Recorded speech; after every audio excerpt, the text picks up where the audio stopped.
Hello, Siobhan Sullivan, Real-Time Real Estate, and it's time for our Monday market update.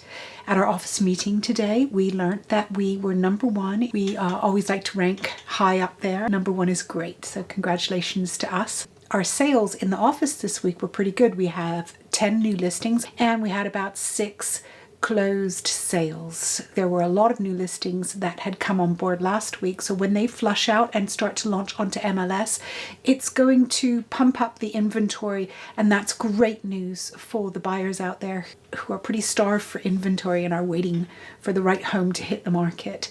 So keep working with your agents and just be aware that the right home will come down the pike for you. You just need to be ready when it does. While the restrictions have been lifted somewhat, they're still burdensome, and it does take a lot of time. There's a large onus on the listing agent to make sure that the homes are cleaned prior to, in between visits.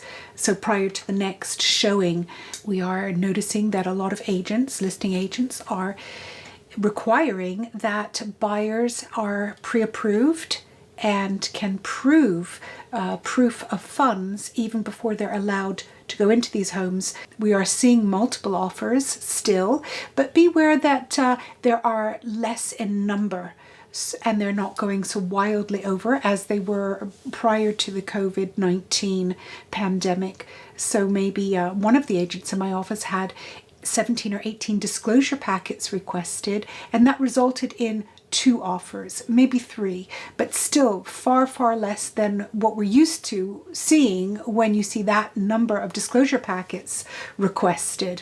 While the whole of the country's economy has been hit really strong, as you all know, a lot of people have lost their jobs. Netflix have gone up 44% since COVID started, and the Peloton has gone up 88% since the shelter in place in early March. But our tech industry is holding its own pretty well, and in fact some companies have had phenomenal improvements since the COVID. We had our very first national virtual Compass meeting, and it was really exciting because there were over 7,500 agents all attending at the same time. I love these graphs from the San Francisco Bay Area, which show the enormous upward projection, the trajectorial direction of activity since the COVID pandemic started. We obviously took a drop around the end of March, and now we've got lots more activity, lots more listings, lots more buyers stepping up to the plate, making moves and getting into contract.